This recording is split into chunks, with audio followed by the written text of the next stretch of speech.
Sometimes we read spark plugs, sometimes we read pistons. We had a major failure. I never drove a car that popped the blower before, and the blower slide forward. My very first thinking was, oh my God, I'm gonna lose the blower. I'm gonna run over my blower.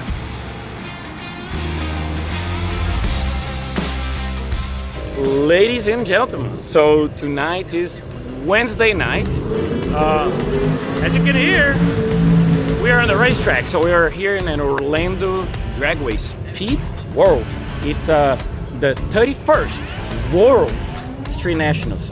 It is the longest standing event door slammer. So that's actually pretty unique. And I'm proud to say we are the title sponsor for this race. And right behind me, we have the pretty boy right there. So the 1969 Camaro that I drove for the past 2 years on RVW, first of a nitrous, now it's a three-screw blower. And we just came fresh from the dyno. That thing is almost like warm from the dyno. It made great power, 3995 horse. So that's actually a record for a supercharger. Turbo cars can make more, but a supercharger, that's the most powerful car. We came here with one objective, to debut the FT700, our new unit from the VisionFT line. So that's what we have on the car. We ran on the dyno, and we are about to do the first test session, the very first one. Oh, the sweet sound of race cars. The first lap with FT700 in United States. Let's see how it goes. Wish me luck.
Across the start line, Really? on the ground. Was that a different brand you put on there? I don't know where they put that on. I don't know how old. Você não pega, ó. Canal de óleo não vai aqui. Tem o quê? Canal de óleo não vai aqui. What the fuck happened? Yeah.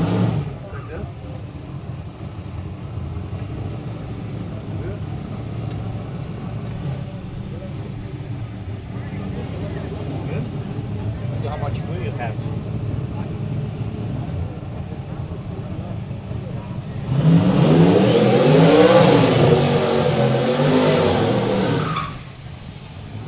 Quer eu vou trazer ou não pode? Right here. I'll put more. Yeah. You got some in a pail? Yeah, I have them on pay inside the white trailer.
hanging second.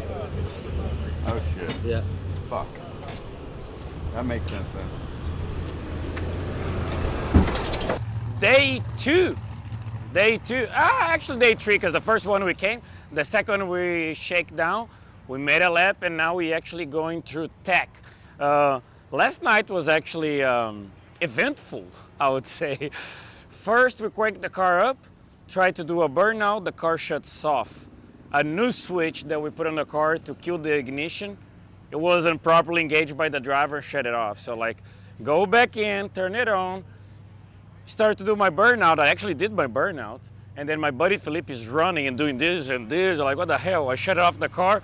We lost the oil belt, so oil pump, right? We come to find out later that we had some valvetrain issues that got stuck in the pump.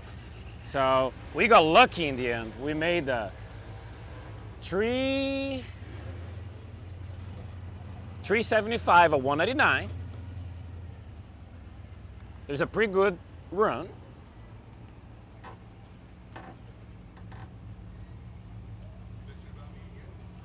And that was a shakedown. That's the very first run of the 700 United States. That was pretty cool. So let's go through tech and get ready for the race. I changed it. I'm D-rotor now. You are? Yeah, I identify as a D-rotor. You identify as a D-rotor? Yes, yes. So I should have a 25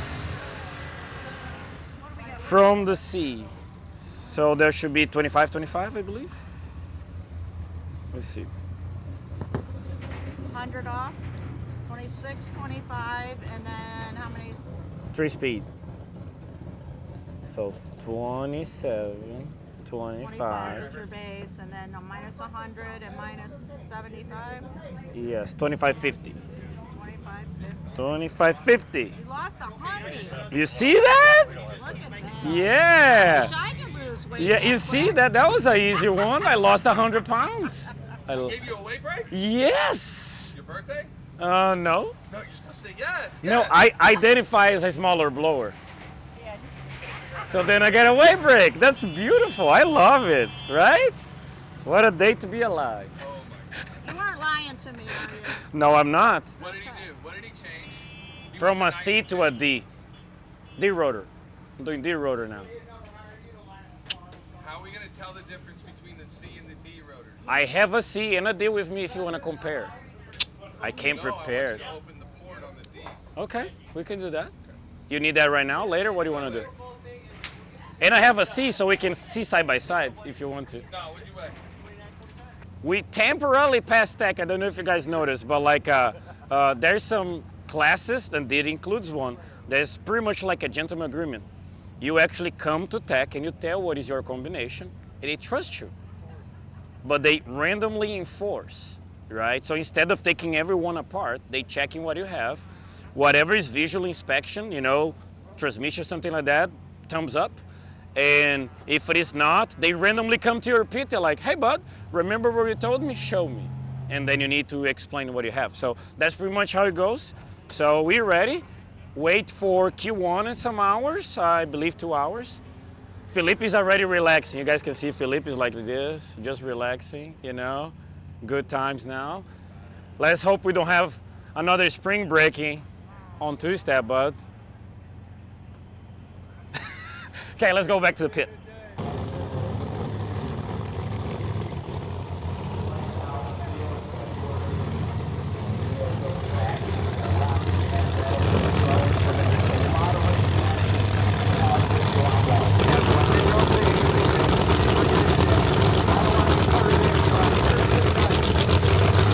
Fastest pass of the weekend so far, not in pro mod.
I don't see oil belt, but like it happens when you lose the main belt.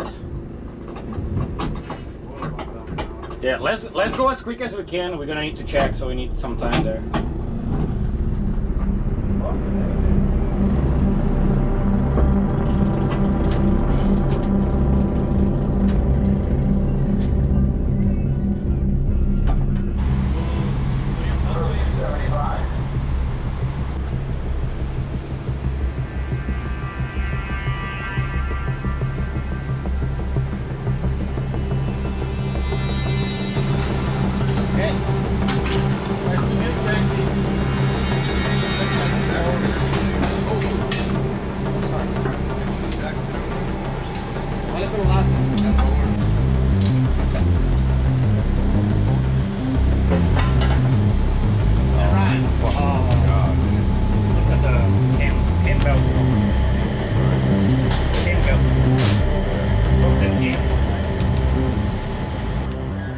Well, today's Saturday, and I didn't want to be holding this piece, but I am.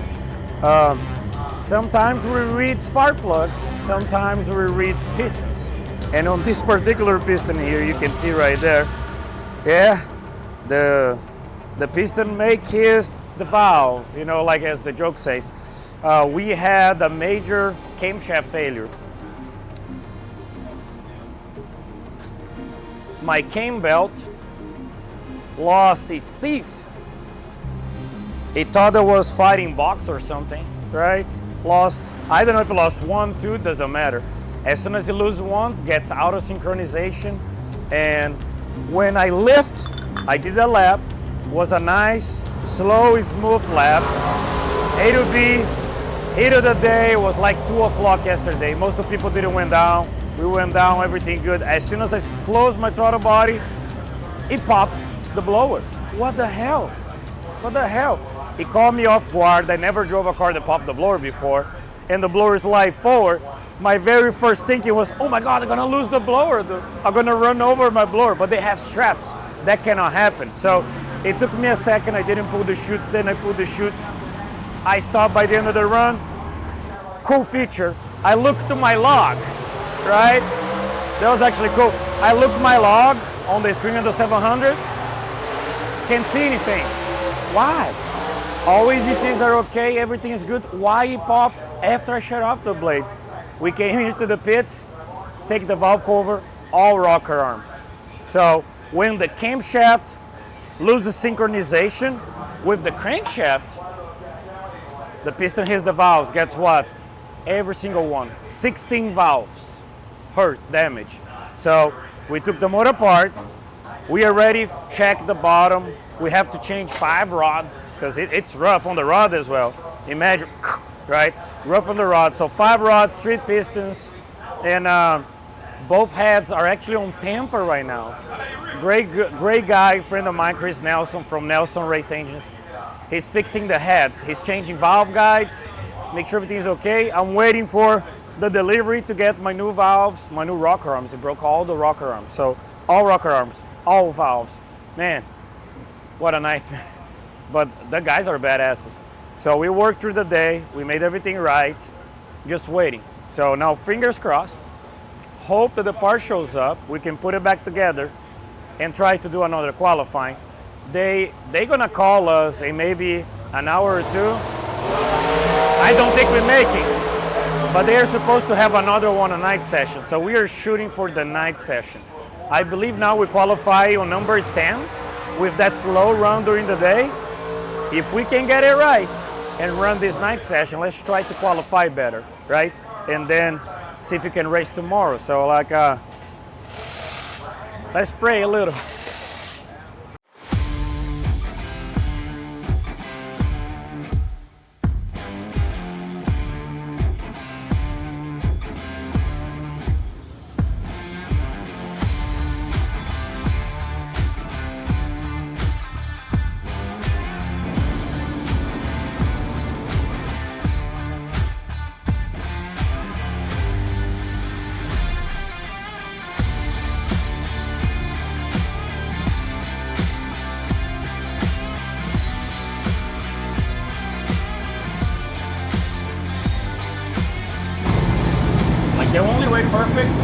step. It's on a CNC. We don't have a CNC. So close it. We don't have to push it. It's the only way. And then we clamp it down. You want to be innovative or something? Put epoxy on it. Have support where it doesn't touch it. Right? So it doesn't rot. Get as close as perfect to perfect. If we put the studs in, Yeah. And we have to put a box in, little, at least gonna sit on it, right? At least have better support on the shaft. and that's my move.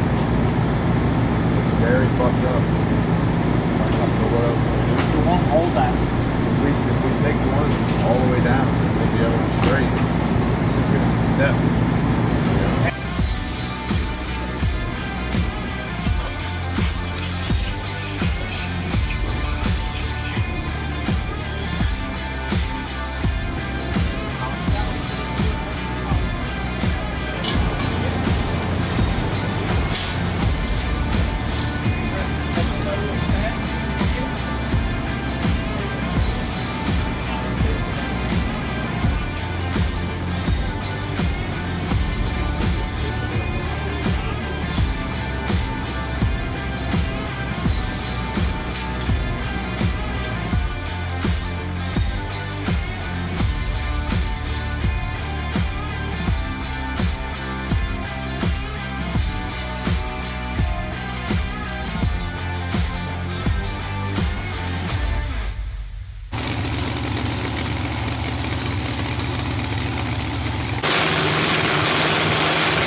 Sunday morning, we are here, World Street Nationals, FuelTech World Street Nationals at Orlando Speed World. And right behind me, the beauty, the 69 Camaro, where we've been testing a lot of stuff and driving, racing here.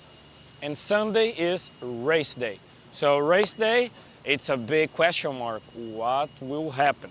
First round, we'll have Brian, my buddy Brian. As you guys see, at this point of the video, we have a major mishap. Camshaft belt gave up and we lost all the valvetrain. And when I mean all the valvetrain, I'm talking about valves, guides, rocker arms, push rods, everything that was above, gone. So that happened on Friday afternoon. Because it was too much of a damage, it took a little longer than we predicted to fix it. And we ended up fixing only Saturday night. So Saturday night qualifying is over, and we ended up qualifying, I believe, number 10 spot with a slow run that we did during the day, 389 at 200 miles. So we're gonna try to do some surprise on this round and see if we can put this baby back to running really strong on E1. We were about to pull to the bins and start raining. So they called off for a second, and we were waiting here on the FuelTech trailer. So let's see if we can keep racing through the whole day and doing a lot of laps on this hot rod, or what else is gonna happen. So keep there, and let's see what is the outcome of eliminations.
World Street National is gone, and today is actually, I believe, Wednesday. So a couple of days went by. I'm back on my suit, but not driving this beauty, because we have a car on the dyno right now, so we're doing some dyno runs. And in between, we had this great idea. Let's do outro, or you know, a recap of the whole race, and try to explain what we did, what we accomplished, you know, and what happened on the whole race. So as you guys saw, we debuted the 700. That was a success. Like, I love it personally. Using it as a driver and tuner, I love it. I was in love with three main things, just to be honest. Number one, the size of the screen. I never realized how much easier it would be if I had more freedom to move my gauges and the size of the gauges. So I love it.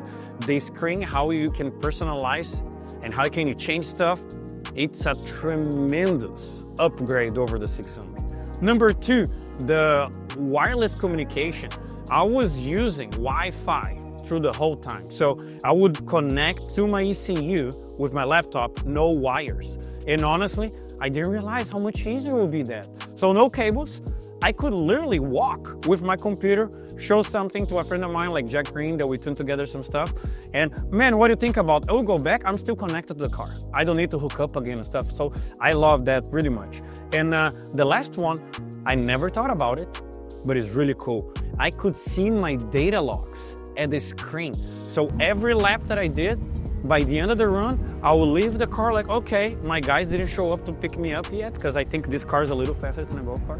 And okay, what I'm gonna do, let me check my log. I would go on the screen and look to my log. Okay, this is my RPM, my boost, what happened, my EGTs.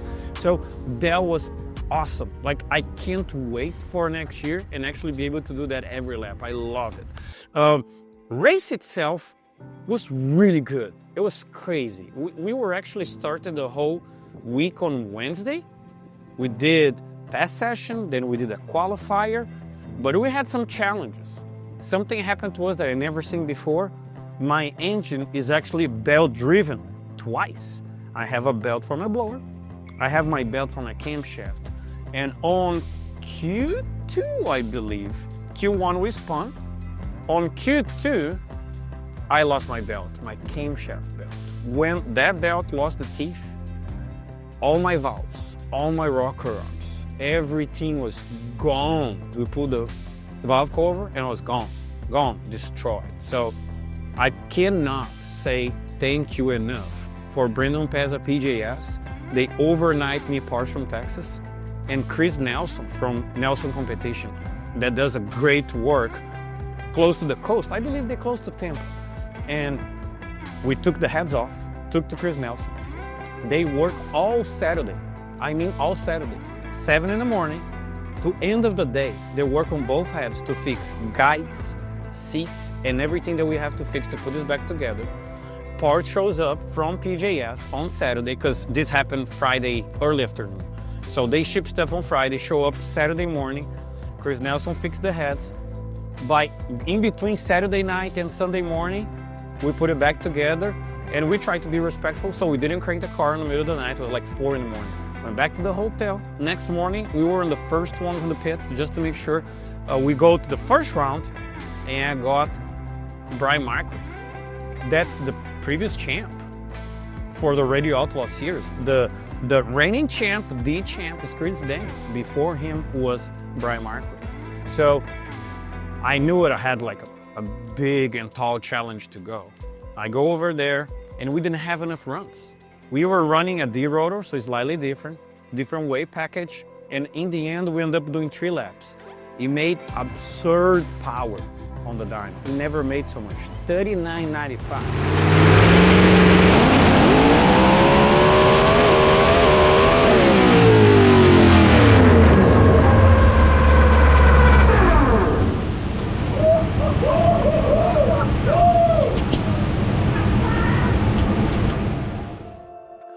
But it's hard to translate to the tire. It's a small tire, and this car is kind of heavy nose, the motor is too forward. That's why we spun at Q1.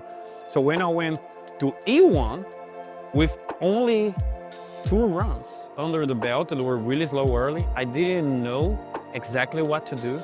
So I kind of did a good guess. Where can I put my lockup? Is that Mark Mickey 3-speed lockup? Where can I put my lockup? Where can I shift?